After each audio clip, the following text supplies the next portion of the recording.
Merry Christmas and Happy New Year. The Cavaliers have exceeded all and beat history's expectations. Here we are sitting in our own separate rooms this evening with all by ourselves, but I'm still joined by Mills and Sean to discuss the historic 11-3 season and the Tax Slayer Bowl. Folks, if you haven't gotten your taxes done, I suggest you go check out TurboTax. Anyway, with that, Mills, Sean, they're not an affiliate, but you know, I don't like TurboTax, but I'm pretty stoked about tax season, get my money back, and it sounds like, speaking of getting their money back, sounds like these donors have gotten their money back with an 11-3 season. So, Sean, let's jump right into this Tax Slayer Gator Bowl. Um, yeah, what'd you think about it? What was it? Uh, it was kind of ominous when Missouri had the best running back in the SEC. In that opening drive, he breaks off a 40 plus yard run on us, and then they end up scoring. I thought I was in for a long night, and then that's all they scored. I mean, that was it. So we helped the defense woke up, hold them. We got a couple fortunate breaks, but you know that first half kind of was a little shaky. Then we dominated the second half. The only thing that bothered me was the fact that we didn't keep our foot on the gas, and we took. It seemed like we took a drive off where we went away from what was working to then try to go back to our normal routine, and it just didn't happen for us. And so, but overall, 11-3. We don't need to overanalyze a victory to end the season. Not many teams get to say they finished a year on a win. Our boys down the road from us didn't even play any games, so and they ended up with 3 wins. So I'll take 11-3. There we go. Mills, you had a simulcast going on, but well, not a simulcast, but you had the Packers playing, and you're definitely a bigger Packers fan than anything. Which was on the iPad, UVA or the Packers game? UVA was on the iPad. Packers Okay. blew it. The good thing was Packers already made the playoffs, but we ended up playing our third string quarterback that no one actually knew about, and he actually got pulled up the day before the game because they after the Lions lost, we clinched the playoffs, so they rested Jordan Love and half our team. So it was fun. Oh, so y'all had And some opt outs as well. So, we did have some opt outs. all right. So let's break down a little bit of the nuts and bolts of this game. Uh, as always, we try to be pretty relaxed with the stuff. The game when it started really had a oh no, here we go kind of vibe just on that first drive. Like you said, Sean, we got the mod shock right off the bat. Um, Ahmad but Hardy. yeah, but then Yeah. it seemed like we came out and responded really well. And who'd you think it would be? Eli Wood coming up with the big play to extend that drive and move down the field.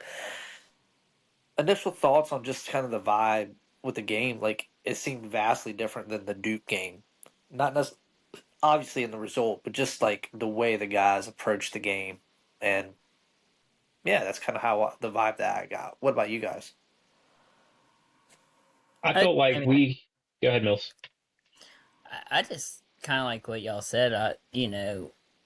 When they went down there with ease, running the ball and scoring a touchdown, I said, "Oh, this could be a long night." And then kind of seemed like they got away from it. And I will say that our defense stepped up, but like Sean said, it was a slow game. Our offense did well, Slow and then they game. That game well rolled. us fast in the time frame, but slow and like this is a lot of fourth turning the ball over on fourth down, going for it. Like you could kick field goals or not, whatever. I like the Yeah. trick plays, throw everything out there. It's the But last game of the season, but yeah, before you jump in, they're Sean, one thing I wanted to note that kind of jumped out to me just with that first drive with Missouri, it reminded me a lot of us last year. Definitely felt that they ran through their scripted plays and got through them really quick, and then after all those scripted plays were done and over with, it felt like we just kind of took control of the game in terms of defense and shutting them down.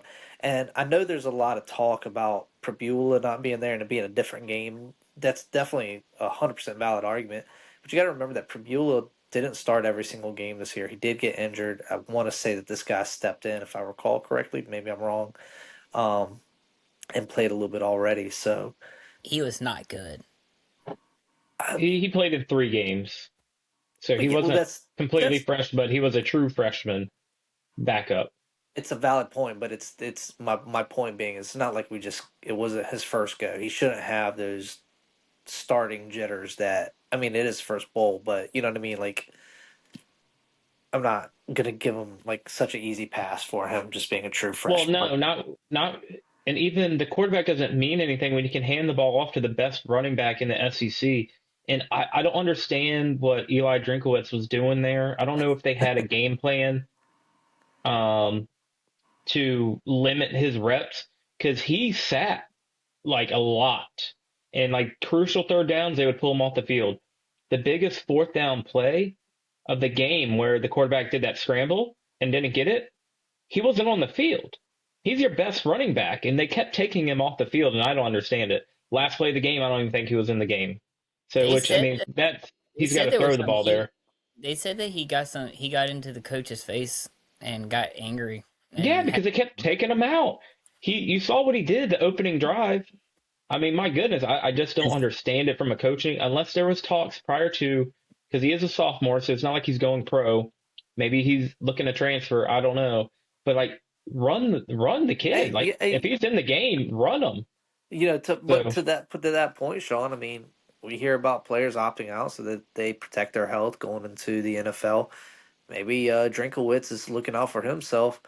Um, as you know, protecting his player going into next year. I mean, he doesn't want this guy getting hurt I in a that's the game. only mean, thing I With can think of. he That's the could only also thing I hit the can poor. think of. Yeah, but also, I've also why heard would his you name. protect a I've guy? also heard him called Drink-a-slits. But anyway, um, But I just don't understand. He had 15 carries for 89 yards. You take away that one play of 43 yards, we held him in check. But I just don't understand why they kept taking him out. And even the announcers are confused because he had only had 12 carries till like the fourth quarter. So I think they missed an opportunity there. But we'll take it. You put the ball in the hands of that quarterback, and you got to look at it. We talked about the vibes of the game, and when you look at the opening drive, the biggest turning point was that opening drive of the third quarter where we held the ball for 10 minutes and 7 seconds of game time. 19 And plays. then, yeah, I had it pulled up 19 plays. But we had so many possessions that were like that. We had a 10 play drive, we had a 12 play drive, 11 play drive, 19 play drive. So we got back to ourselves too when it came to our football. We controlled the game. And that 19 play, 75-yard touchdown drive, which the crazy thing is we only average, I don't do quick math, but the average was like 2.5 yards per play in that drive. So we weren't getting big chunk plays. We were just grinding them out. But then their very next play or drive, they only had it for 3 plays and they threw the interception. So I mean, you talk about a big opportunity there. I mean, that's where all momentum swung our way. But then we didn't do anything else after that touchdown. We had to settle for the field goal after the interception, and then we punt, downs, and punt. The thing that bothered me is Elliott on the sideline at halftime or mid game goes, "Hey, we're not here to settle for field goals," and then he goes out there and settles for multiple field goals, and we're like, "What are we doing here?" We Well, missed a field goal, and then we went for it on downs, and we missed it. I want to Um, say the one we missed, Sean, was one that I would like to take back because I think that we could have. it I was think fourth and we two. maybe, but I think we could have turned that. I think we could have converted that fourth down. I mean, a couple of the other ones, I definitely get it. I mean, we did have. Yeah, we're not out there to kick field goals. We did have to start getting some separation. You know what I mean? You don't. I think that changes the play calling a lot. So I mean, you do got to get some points on the board. And would we kick like 2 field goals? But I think like, yeah, you're right. I mean, there was opportunities that we missed for sure, but we had to start getting a little bit of separation, and that extra field goal just would have changed the game that we missed. Would have changed the game vastly. But again, I agree with you. Like Are We went for it aggressive. on 4th and 4 and didn't get it. After we, so we had the punt, the Chandler Morris punt drive. Awesome We, punt. yeah, loved it. Great play. They apparently worked on that for 13 weeks in a row. The New York punt, I think, is what they called it. And then we had the turnover on downs when we missed it on 4th and 4. But I think one of the field goals was it was only it was 4th and 11. I felt like there was one more where we could have scored, but Yeah. it just we felt like we settled at times. We weren't as aggressive as coach wanted to be, and it's just kind of a head scratcher. But we had that feeling we were dominating the game, and I texted y'all in the group chat. I was like, "Hey, I love that we're dominating this game, but it's only 6 points. All it takes is a miracle," and they almost pulled it off. If it wasn't for Devin Neal, that true freshman's backup throws a Yep. touchdown with no time left, and we lose if they make Not the field goal. not to mention he was a walk on Yeah, quarterback. a walk-on And true freshman. the headline as the ball as he came in, you're thinking to yourself, man, I wish the freshman was still in, and but you know, still big odds. And the flash line rolls through my head. Walk on quarterback, one play in, one pass, Yeah, he would have one been a down, legend forever. He walks would have been a off. legend. Yeah, 100%. Um, well, Sean, do you want to jump into what you thought about the defense, or you want to just keep rolling with it? Oh, Because yeah, absolutely. The defense absolutely shut him down. Well, let's go. Let's stay on the offensive side of the ball. Offensive line did not allow a single sack all night, and that was their edge rushers call themselves Sack Avenue or whatever. that And that fourth down where Zion, the fourth down where the pocket collapsed, that wasn't a sack on that draw. maybe they qualified it as a run. Let me see if they counted that as a sack. Okay, they gave them one sack. So okay, but it was whatever that stupid play was we ran. So one sack on the day, but overall, that was a team that Yeah, led or had some really good pass rushers, and I felt like our trenches handled the trenches for Missouri on both sides of the ball. I felt like we played better than them on the line, and I think that's where the game was won. I no, mean, once after that first drive, we shut down their running. We were gang tackling. We were all swarming to the ball on the defensive side, especially when we found out that the quarterback wasn't going to hit any throws. They didn't really have any threats yeah, wide receiver wise. So, I mean, we played great. The defense, again, how fitting for the season to end besides another Coach Rudd um, defensive stand. So right, you just got to love how it is. And then Devin Neal ending his career with the biggest pass breakup that you could imagine. Like he left it all on the field. I mean, he textbook arm in, swipe the ball out. I mean, beautiful play. So right. hats off to Devin Neal on that one. So I'm gonna swing this one to you, Mills. Um, so I kind of have to like approach how I ask you guys questions. So what did you really think of the game? I mean, so in terms of just pure entertainment. So I know you're simultaneously watching two games, but did you find, even though that it was a low scoring game, that it was an entertaining game? Like it was exciting to watch. Like I'll hold my thoughts, but I just want to get yours real quick. Like, what did you think? Because Bulls don't matter. Nobody likes to watch them.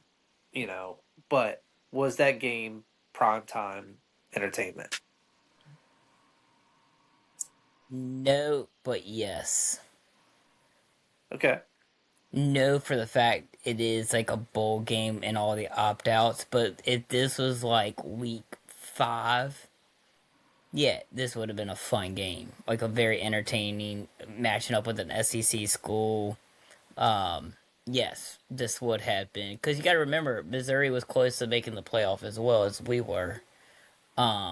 But because of all their opt outs and their one receiver being out and their main quarterback being out and Jamari Taylor and our guys being out, it would have been fun to actually see us compete full strength.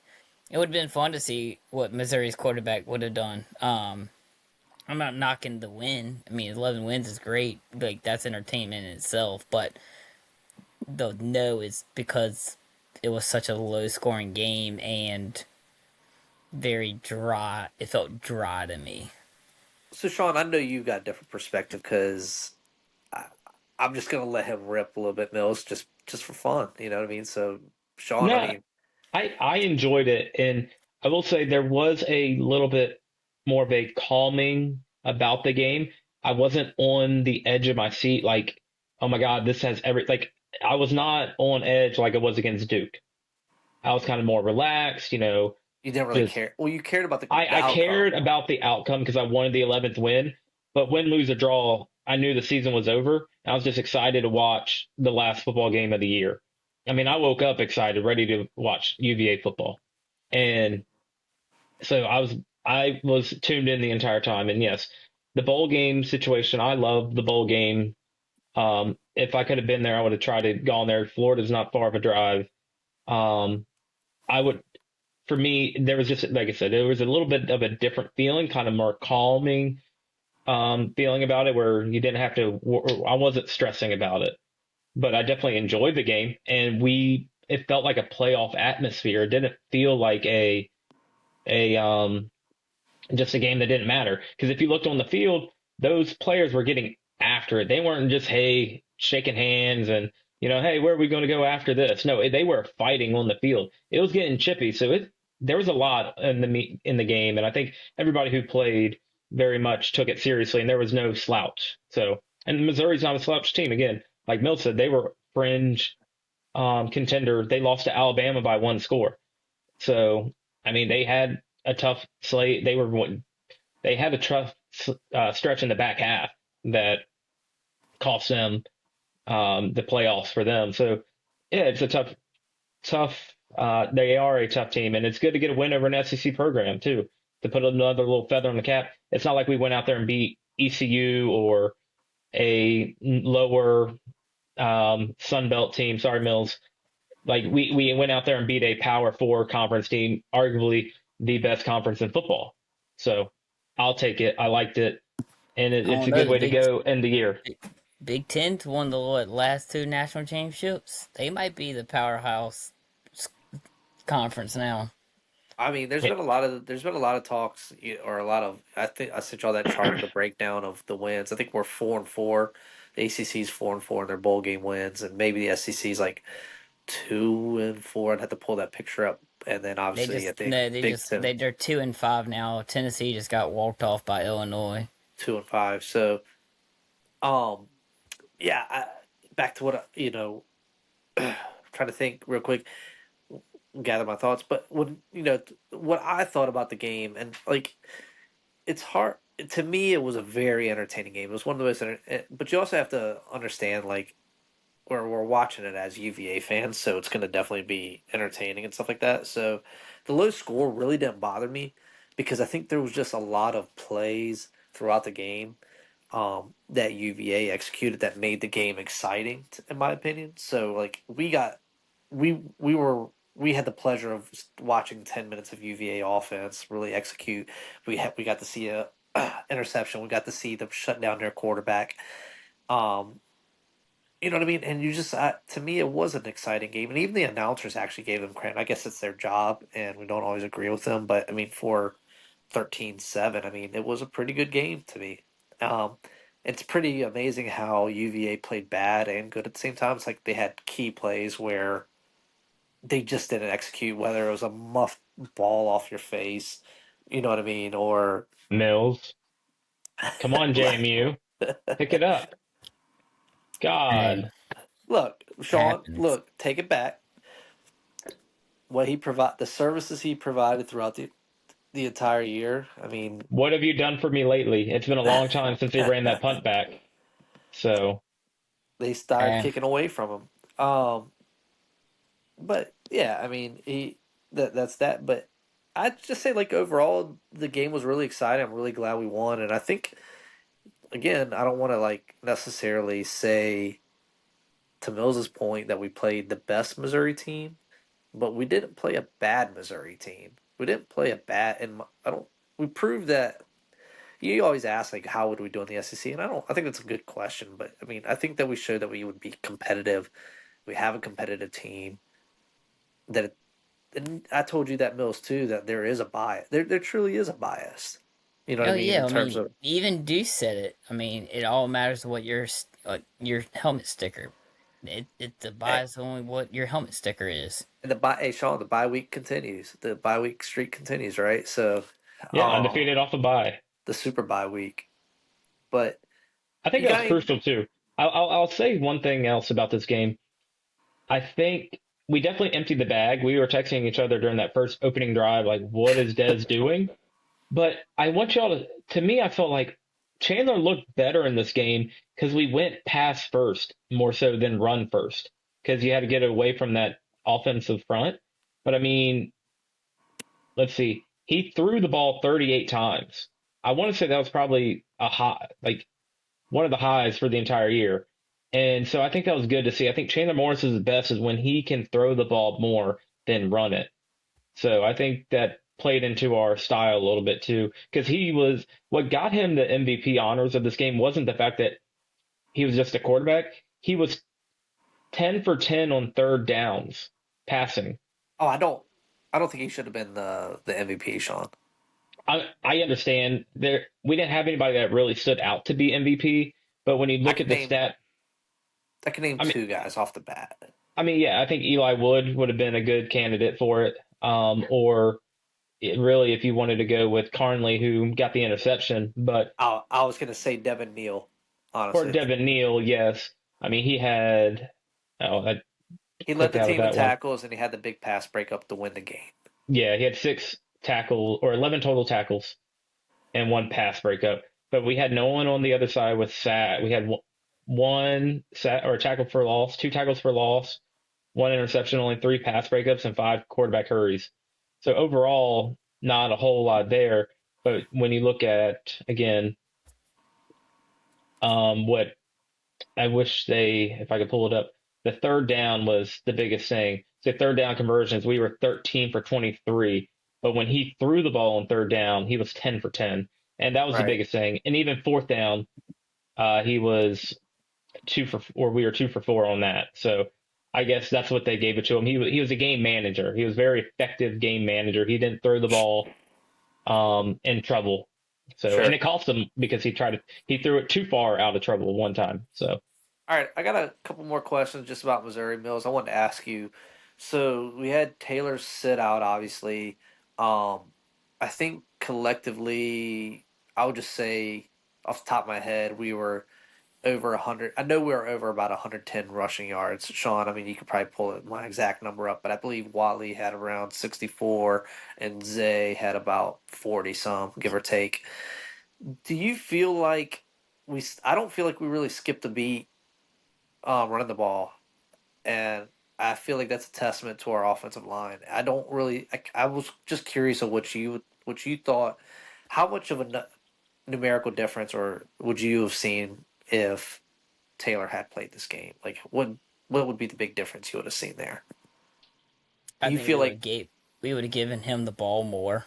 I don't think we would have Dez would have gotten in his bag of just running with Taylor and going everything basically going through him. I think he would have ran for over 100 yards that night, and I think he probably would have scored one, maybe two touchdowns. Just the way there was parts in the game where you're like, man, if Taylor was here, like we would have put the ball in. I felt like.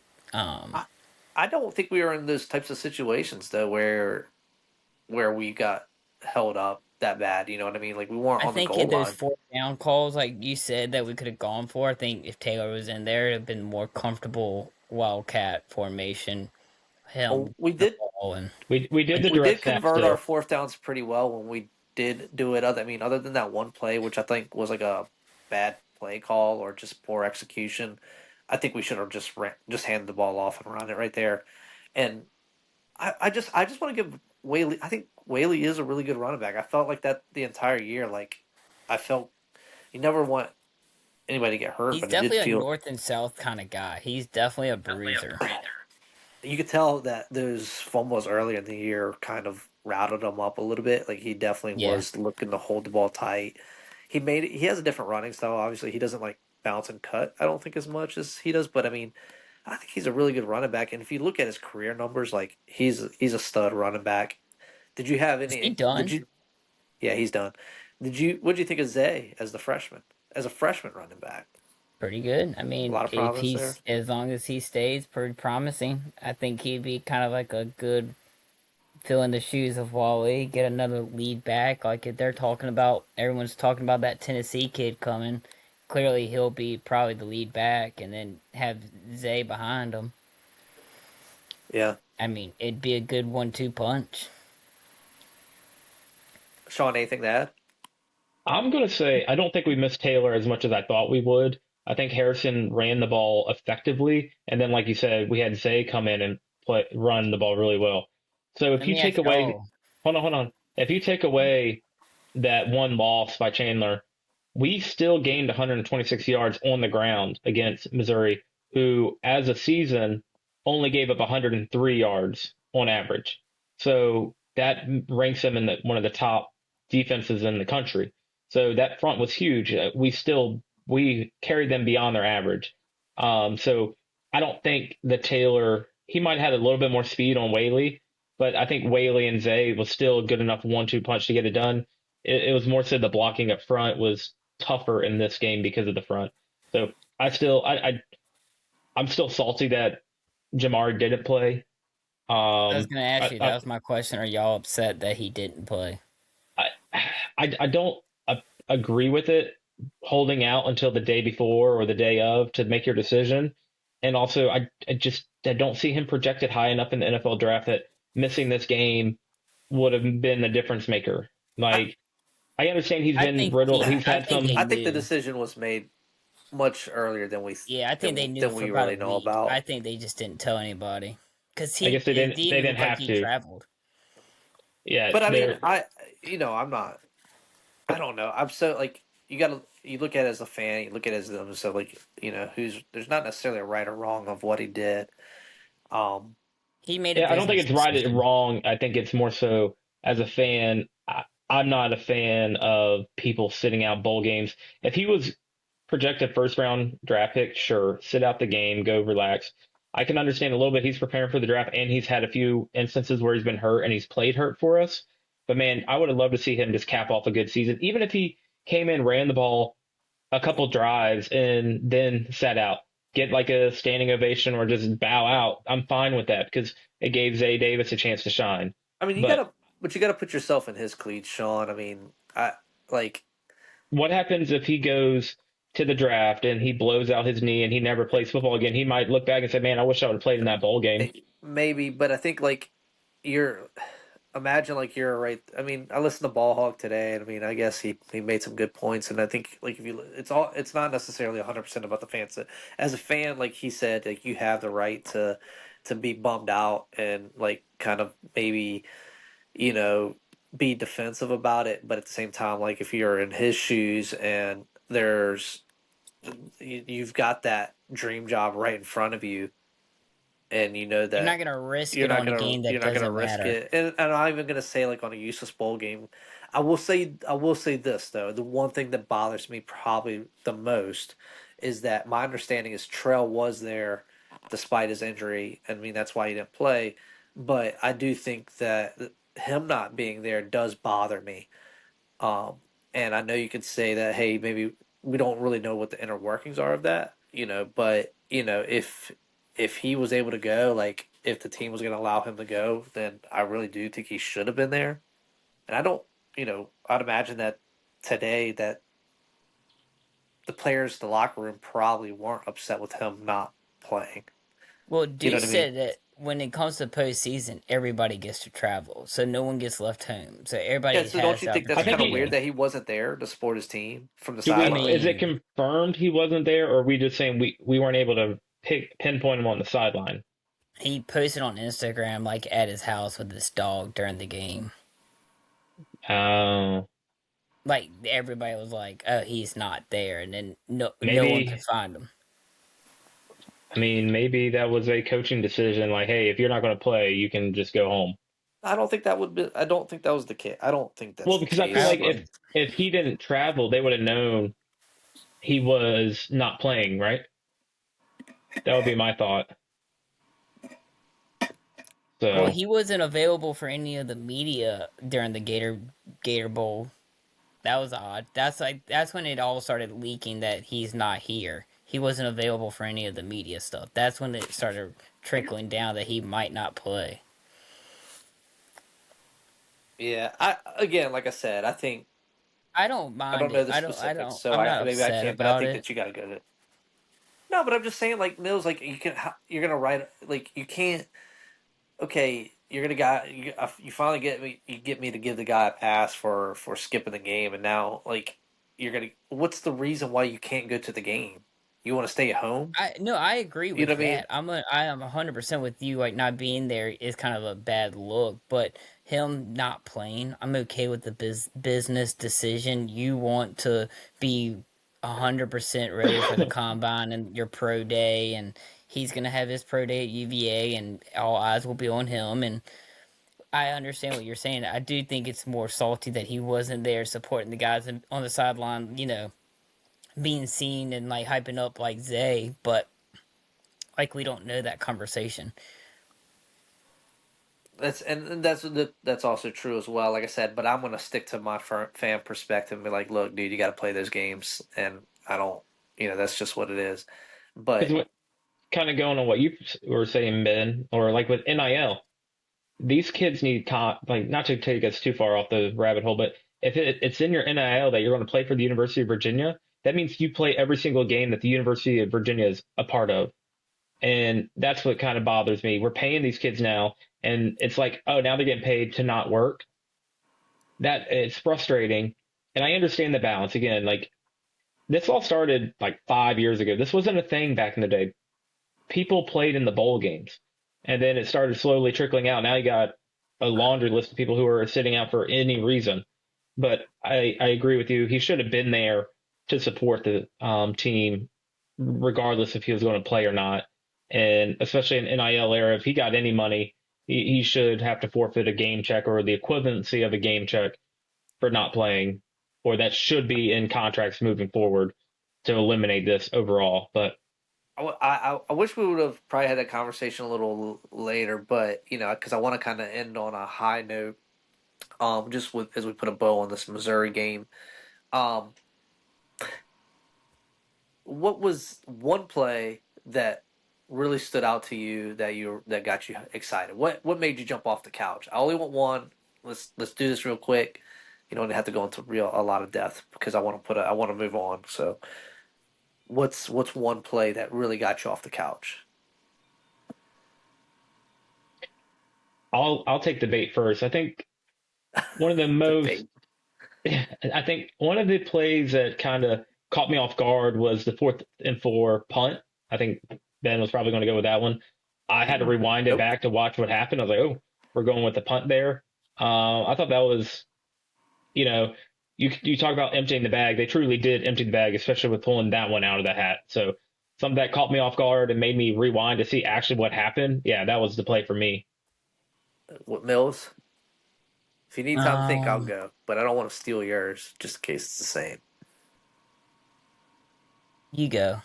I'm trying to think. Kind of Sean kind of took like one of mine, like Well, when the you watch punt. two games at the same time, it makes it kind of hard. But and I know you haven't rewatched the game. If I had to No, guess, I never so rewatched the games. you've got too many things to do, too many copies to sell. But That's right. um, Hey, we did have a copier there, by the way. The at the okay, Gator Bowl. it, We print off we, we W-2s, I imagine. But but it was the interception because at that particular time of the game, and I actually like was pretty excited. I think I hopped off the couch on that one, um, because it kind of shut their passing game down. I felt like that put a huge damper on their passing game and their willingness to pass the ball after that. And it was a kind of like a wind out of the sails play in my mind. Obviously, any interception so you know what I mean. Like that was a pretty I'll good one for me. I'll add to that for you, Ben, because of the fact we just had that 19 play touchdown drive over 10 minutes, and literally their third play back with the ball, it's intercepted. And then how it was intercepted was huge too. It gets tipped up from a forefather of the program, Antonio Clary, in his last game, and went to a true freshman, Carnley. Is I Carnley think a true freshman or is Costner a true freshman? Costner. I thought Costner was the I freshman. thought Carnley. Hold on, let's see. I thought Costner was filling in for what you call it? Costner was filling in for Prevard. Pravar, yeah. But Uh, mine would be, I think mine would be kind of like just the Eli Wood, like backing up, just like everything he did, just the backing up what he did at the Duke game, just coming back out and being just Mr. Reliable, like just being there when you needed him. Like Right. he's not gonna be your high profile receiver, but he was a safety net and he made Right. good plays. Like Right. on he downed that punt at the one. Awesome. Yeah, that I'll was retract my statement. Carnley is not the true freshman. I guess Costner and him were confused. He's a junior. Hey, So that's awesome. If you get him to stay, Carnley, Costner, those guys are the building blocks. I got it Not Jam confused. It Jackson, was but his very first interception. So in 3 years, that's his first interception.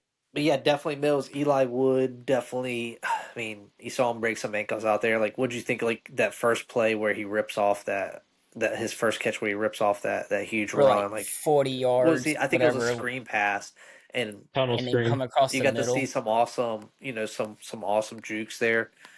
And yeah, you just like you're like where I mean, and we've seen him show up. He's made big plays, throughout the year. But yeah, overall, it was exciting to beat an SEC team. It was exciting to win our bowl game. It was exciting to get 11 wins. It was exciting to just put a nice little bow on the season after that stinging disappointment at Duke. You Now, guys would ready to y'all? kind Let of me ask you go this. ahead? Let me ask you Yeah. this. Now that we somewhat can compete with an SEC programs, would y'all rather? And this will never happen because the way college football is going now, nobody wants to schedule tough out of conference games because it affects you. Would you rather schedule like an SEC opponent or a Big Ten opponent instead of the FCS programs? Like, and get rid of your William and Mary and Norfolk State and your Liberties and like just play somebody like a Missouri or an Oklahoma I or Yeah, I think it's tough to get rid of those in-state games. I know there's other teams that we do play that are out of state that don't make like as we're much playing sense. Delaware this year. We're playing Delaware Yeah, for the next three years. I get that. Did Deuce's brother play at Delaware? No, he Anyway, played over in Indiana, and I thought it was like Indiana State. any not any not anyway. I don't know, Mills. Like, kind of look back at like Tennessee back then. Like it's hit or miss. Like when we played that game, I would like to see us get to a point though, Mills, where we are like a Miami. You know what I mean? Where it's a good game for us to have scheduled. So I forget which SEC team Miami played right off the bat, but you know what I mean. Like I would Didn't they like the play Texas A&M or something like that? Or no, they You're played thinking Notre Notre Dame right off Dame. the bat. They played Notre Dame week one. Yeah, I sure, mean, but you know what I mean. Like where like you're just that level of program where you're gonna go play that team and like it'd just as be you could see fun, the loss didn't necessarily hurt them. right? I So think it'd be fun just to was it a win play. or a Like loss? they lost to Notre Miami, Dame. Yeah, yeah. no, Miami beat Notre Dame. That's how they got into the playoff. Oh, that's right. Notre Dame lost to Gosh, we Texas know A&M in nothing. Miami. Sound like So idiots over here. I'll add to it. The the part for us is going to be like when we schedule Tennessee, we are all excited. Like, hey, this is going to be a true competition for us, or like test to see where we're at. But then the way our roster lined up, we lost 40 some odd players right before that. So I think Virginia as a program is one of those schools that will need some of these polishing games to really get honed in on their skill before we start scheduling Georgia or Alabama or Right, but Oklahoma week one or week two, because I don't know what we're not sure who we're going to have just yet. We need that time but to gel, and I think with the new schedule, you're gonna have only three non-conference, so it's yeah. gonna So be very. honestly, just That's play what I'm your saying. conference and win your conference. Yeah, So and go that's what undefeated in your conference, and if only Notre Dame could go undefeated in their conference, they might have been in the playoff. And you also got to hope that like over time, like the conference improves so that you know what I mean. You don't have to go out and play those power teams To or help powerhouse your teams. strength of schedule. Yeah, I Right. think that's what hurt us the most. I think Virginia might have been more of a lock to be in the playoff if Florida State didn't suck the rest of the year after we played them. If Louisville did not suck the rest of the year after we played them. So I think if you look at those two teams and some of or the other, UNC sucking yeah, like if UNC didn't have the down year they had, I mean, you got to look. I really think some there would have been more chances for us to be in the playoff even with that loss to Duke if some of our opponents would have been more stout. And if we would have won a few games by a bigger margin like Washington State or if we would have beat Louisville in regulation by more, but those two games back to back, you're like those are two big wins and everybody's like, yeah, look at these wins that Virginia has. But then you look at how Louisville and Florida State finished and it's like, man, we can't catch a break. We need these teams to play well. If Virginia Tech wasn't a 3-win team and they would have been a 7 or 8 win team and we beat them the way we did, it would have been helped our chances and we might have been in the playoff. So I'm not mad that we didn't make the playoff as a 10-2 team, seeing how some of our strength of schedule played out. But I think we would have more of an argument if some of our teams would have played better All right. after we beat them. So let's Yeah. move on. So, Sean, I do want to kind of change this outline a little bit. It's not really too far off the post, but I'm going to kind of change the wording, and I think this still will work for you. And so it's kind of just around the horn with these questions.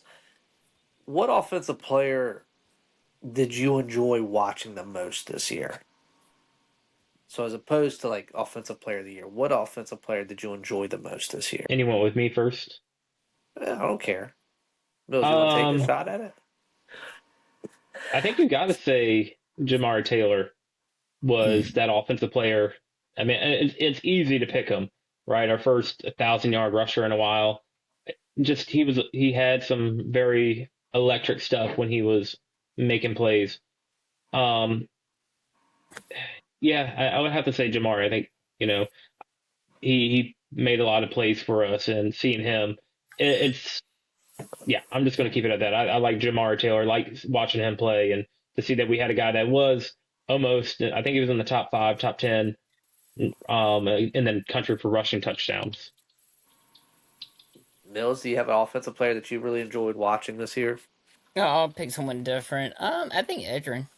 I just think his growth. I think at the first we didn't use him like we always said we didn't use him enough. But I mean, at the end he looked like he had sticky hands. He caught everything. And if he does come back, hopefully he does, and I think you'll see more of a focal point with him. Yeah, I think I agree with you, Mills. Like Edrin was definitely as the year went on, seemed like like that guy.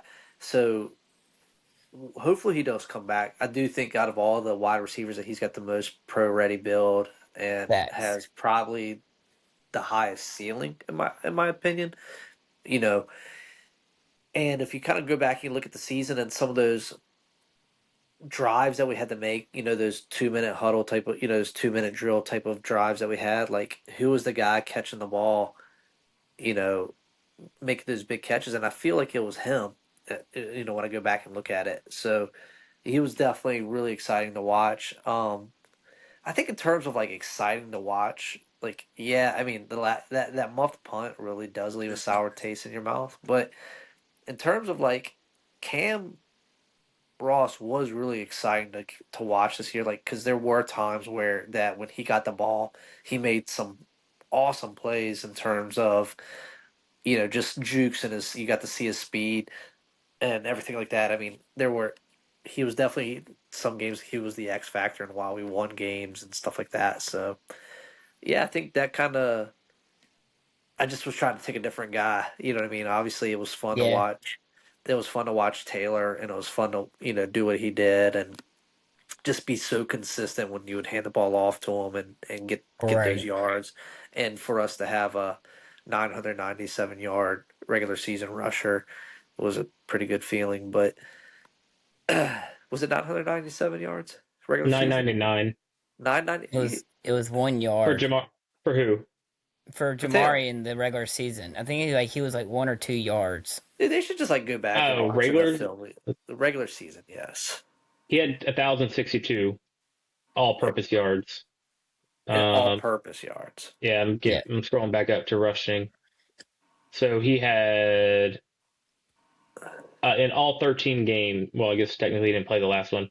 He had 1,091 Well, yeah, games. but I was rounding out the regular season. So, how do y'all feel about them calling us the regular season champs? Is that like kind of like doesn't really care There's about that? Like there's no basketball, it trophy, makes a but difference. Like in basketball, being a regular season champ is actually basketball a matters. I think basketball it matters, but football, baseball. It matters probably, right? you'll take it. not really. Not baseball anymore. Okay. It Hey, but baseball with the Sean, that's right. tournament. We'll take it. We'll take Yeah. it. Hey, I don't think they give a trophy for it or anything, but we were the top dog in the ACC Honestly, I in think the we, regular season. if you, for real, like I know we talk about Miami and we talk about some of the other teams, but I think you do got to give us a little. We are. I think we're a little bit better, even though we played a weaker schedule. I do think we're not. We're. I feel like people get the impression that we're really probably the third or fourth best team in the ACC, and in my opinion, I don't think that's really accurate. No, I don't think so. But people aren't watching Virginia games like we are. So But that that's my point. Is like the We just SEC game, the Missouri game, kind of in my mind, prove that point where we can play with. We're better than what people really thought, in my opinion. And we regardless of just have whether to who they back had it out up there, next year. You have to back it up absolutely next year. 100%. And a Like lot of these players have you started can't saying go that the six and standard was six. set. You can't go 6-6 next year. No, no. But I mean, we'll talk about that a little bit more. I think in our final season wrap up. So, defensive player you most enjoyed this year. I mean, Go ahead, Sean. I think we all have the same one in our mind, to be honest I'll with you. go Like, who different was, because I know it's got to be Cam, but I'm gonna get different. I'm not going Cam. I got a different one too. all right, well, Sean, you go ahead. I'm gonna go Danny Rickert. I Okay. just felt there was a lot of times in big moments he came up and made the play that we needed. I mean, he led the team in sacks with 6.5. He had 2 pass breakups. He had 11 quarterback hurries, 8 tackles for loss, and again 6.5 sacks on the season, 36 total tackles. I think in the big plays he's really showed up, and when we needed him, and I just like I really liked what I saw out of him this year, and like he was explosive, just real explosive. All right. So he's my defensive guy. Mills? Mine's the guy that already hit the portal. Deshaun, isn't it Deshaun Pavard? What how you say his last name? Brevard. Just on Pavard. Yeah, I just what he did, making the pick against Florida State, being there for that one, and then just constantly he was just a great DB. The one we needed that for a long time, and he was that guy. So it was fun And then watching him the play he made or against Florida State as well, the get one-handed tip tip up. and interception. Yeah, that was huge Yeah, too. Right. he was good, and I think that sucks that we're gonna lose him, but to his credit, he performed and he, like you say, like in NFL, he made his paycheck. He's gonna get his bread somewhere else, and I mean, there's a chance he could come back. Yeah, I Maybe was about to say he offers. it's not 100% that he's gone. You So, don't see it very often, but but Yeah, it's still a chance. I mean, he could be like that Missouri guy who's going to set up a visit with Virginia. So, uh, not Missouri. Was it Missouri? Oh, Oklahoma State. I Oklahoma Oklahoma told State. y'all State. at the beginning of the year how stacked I felt like we were at the safety position between Devin Neal and Clary. Like that's such a thick group right there. You know what I mean? Did Mentor play in this game by the way, or was he injured? I didn't see Mentor at all. Let me see. I was watching 2 games, but I just didn't hear his name called. I didn't. yeah, I Um, didn't. He's not in the. He didn't record a tackle. Let's see if he even touched the field. I don't see him. Oh, he did play. Yeah, he touched the field, but he didn't. They didn't really throw the ball much, so I don't think he really right. came into play. But yeah, he did not make I a tackle. sorry, I There keep you go. bouncing around. Yeah, I mean, I'll just take the low hanging fruit. I mean, Cam definitely probably was the most exciting defensive player on the field to watch. I mean, you're 100% right, Sean. There was some awesome defensive line guys and edge rushers and stuff like that that we really got after the quarterback and made some big sacks. But I think like you get that every year. But I think Cam was having a special year and was really. I felt like he course corrected this defense a little bit from the beginning of the year. I think the defense had a few things they had to work out, especially in the secondary and communication and the rotation of and everything like that. But I felt like as soon as he came back, that defense really started to click, Yeah, and you know what I mean. Like they were able, like it went from like us being so hyped about the offense to us being super hyped about the defense for the most part of the year. So I really am hoping that he does come back and he recovers really well. But I'm really hoping that Coach Rudd is able to put together another good unit. You know, and it's interesting because his first defensive unit was really good. Um, and then the next two were pretty rough, and then finally back on track. So those are my that's Cam back to those Cam Robinson, just like what he was able to accomplish. And you talk about a like an easy schedule, but like can he replicate next year if he when he comes back? Can be that he spark plug again. can he get those same type of numbers and stuff like that? And you know, What's crazy, uh, Ben, is he played in 8 games. He had 64 total tackles, which is only three behind James Jackson for second in tackles. And he still had more tackles for loss in the top five guys, 2 sacks, 2 interceptions, plus the pick six, pass breakup, quarterback hurries, fumble recovery, block kickoff. I mean, you name it, Cam did it. So yeah, I think he was on track to be first team all ACC defense, if not the defensive player of the year for the ACC, and with a shortened season. but yeah, so those are some of the definite players that we are really excited to watch this year. I want to say that we're starting to slowly get a little bit of our news of who's coming and who's going. I don't want to jump into it too much, but some of the big people that have already hit the portal, obviously Jason Pavard, we're losing him. We're losing Sedarian Harrison, and I want to say we're losing a couple other people. We're also just going to have a couple guys graduate. You know, we didn't talk about Antonio Clary moving on. I mean, so you know, he's obviously out of eligibility. He's exhausted his eligibility after 17 years of UVA football. Sean, any other folks that you were excited for as a senior year, but that's it for them. I think you touched on it with Clary.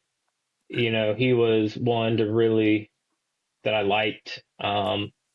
Brady Again, Wilson, yeah, Brady Wilson, some of these guys that really came in and made a Carter. difference who were leaving. Yeah, Jameer Carter, I think he is one of the glue guys. He was a Bronco Mendenhall recruit, still committed, still came in and worked with Elliott, and to see his career pay off the way it did and end the way it has, I think that's awesome to see for him. I just think, uh, yeah, those are kind of the two main guys that I see that are really would benefit, and I think they're going out the way they should. yeah, um, definitely that. Sage Ennis is another one. You know, he's had a long career. You know, he went through an ACL injury. I want to say he went through like an Achilles injury. So had a little rough go of it. So he's been around for a long time as well. You know, glad to see. And I think that was another good thing about this game is they were kind of able to put a bow on it. So with a lot of these seniors and just in their career with a season that they'll remember. And that was the whole thing about bringing in a lot of these guys that graduated. So they accomplished their goal. They did their job and everything like that. So bravo to them. Mills, is this the best UVA team in history? You No. gotta, yeah, yeah.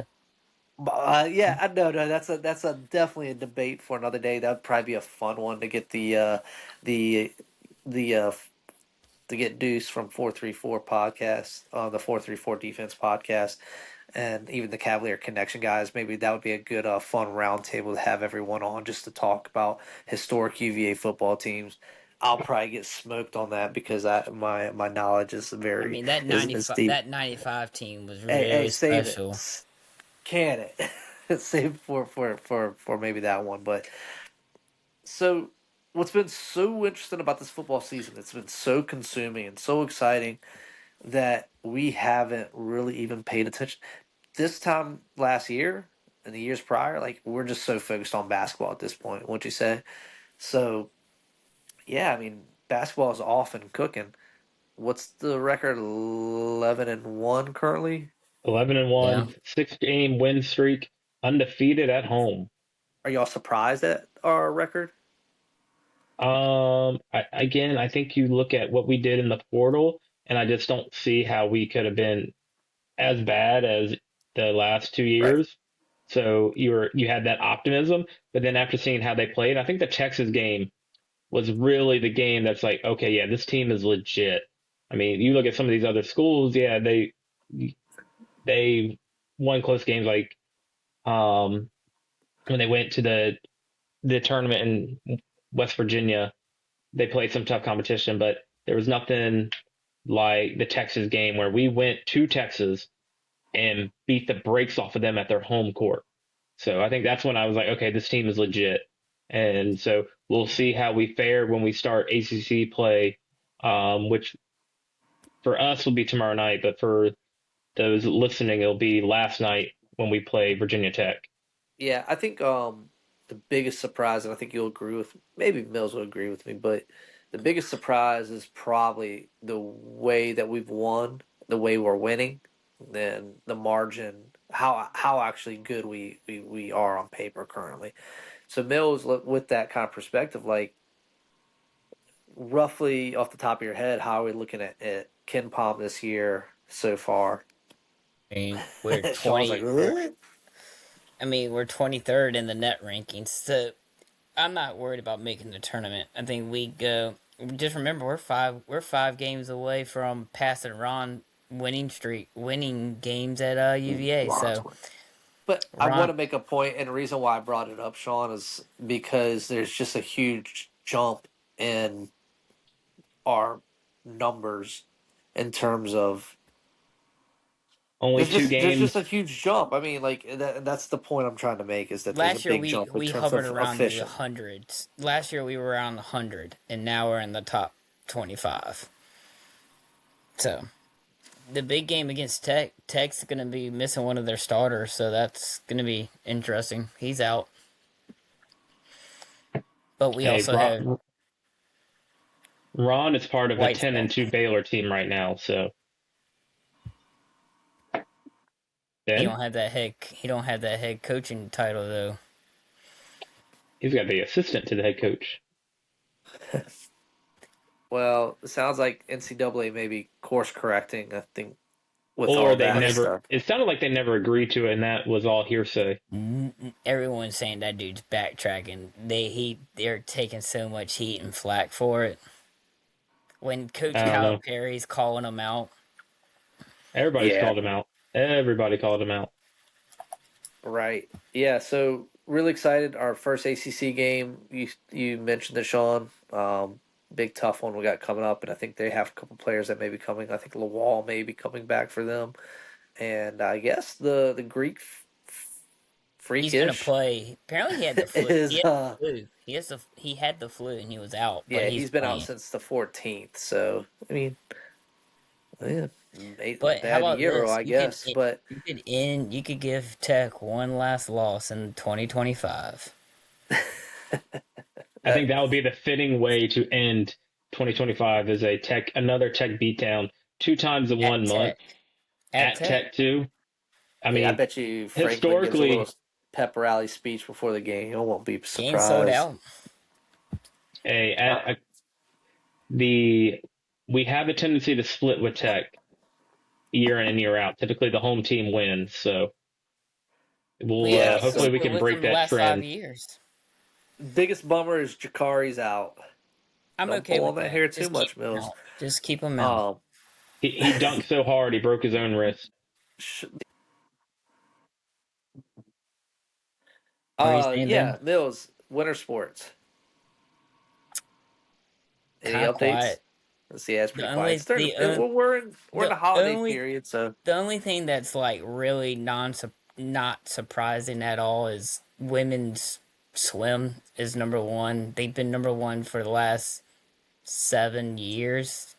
They've gone number one all the way for like 6 years, I think. They won five right, natties, so they're still ranked number one. And they played. They had a swim meet and looked like the number three team and number four team were in the meet, and they won by like 100 points. So right, whatever swimming points means, looks like they're gonna. I think you could easily put a lock in as national title for them. right. Well, I want to just kind of give a special thank you to all the people that have kind of tuned in and stuck with us these 2 years. It's been, I'll be honest with you, I'm a bit surprised we've lasted 2 years. So, really, again, appreciate anybody that's maybe a new listener that jumped in this year, and we hope you've enjoyed our style. I guess I want to, this is, guess I'll say it. You know, I think we're pretty upfront on our description that we don't know everything. We're not former football players or anything like that, but we are passionate fans of the game, and UVA fans, some more passionate than others, depending on who they play. But um, no, again, I just want to say thank you to all those, and I look forward to another exciting year next year. You know, as we roll into the new year and just getting new guests, and you know, we went out on a limb. You guys know our faces now, so we're that's kind of a little different for some of us. And yeah, again, I just want to say thank you to all those folks. All right, yeah, I didn't know if you guys had it. I guess it's just me that's thankful. I guess I was speaking on behalf of us, but No, we I, made it through another calendar year, moving right on.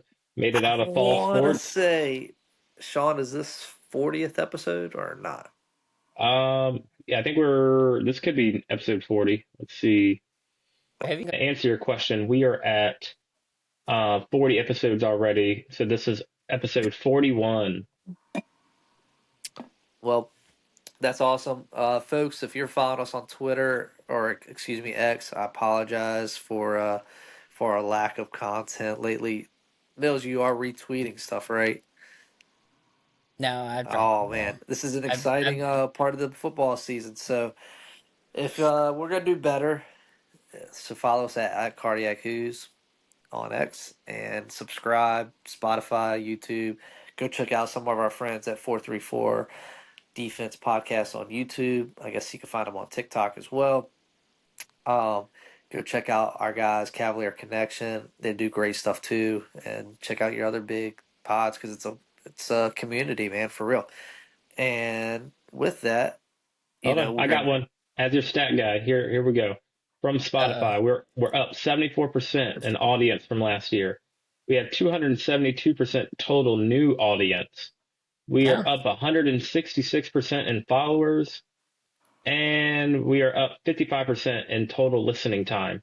So that was our 2025 Spotify Wrapped for creators. So this episode will obviously drop on January 1st, 2026, and that will count towards 2026 stats. So thank you all for Uh, listening, being a part. Share all right, let's our make a new podcast and let us know.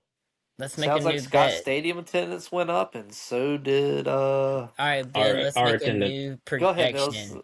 Let's What's do a that? one last projection. This One time last. next year, what is our stats? How many more followers have we gained from now to next year?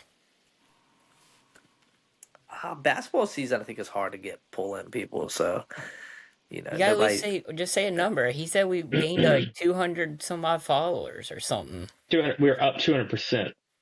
All right, so what's our percentage from next year? I'm gonna say 115%. Increase. 11, 11%. Oh, that's That's how low. much the tickets. That's how much tickets are gonna go up. I don't know. I'm just teasing. I was pulling that joke back from earlier. Um, I don't know. It'll be interesting to see for sure. I don't make Shout out remember. to I don't. producer Madison too. He's been very quiet Oh and, yeah, and grumpy. he's been upset we haven't mentioned him lately. So yeah, thanks, So shout producer out to Madison. producer Madison. We He's haven't had to he's throw him a bone because UVA's winning. He has nothing. he's Well, no, he's got plenty to complain about. So he I said that mean, was a he win weak. 11 games, still got something. right. Next year, let's try to Uh, get him on. we got to get him on. That's a New Year's resolution right there if I've ever heard one. And come check us out the next couple of weeks. We got a wild transfer portal, and we're gonna do a season recap. And hoping to get some guests on the next few weeks just to kind of talk about just whatever UVA sports. You guys got anything else to add? Go Who's. Yeah, who's Go Who's 11-3, baby.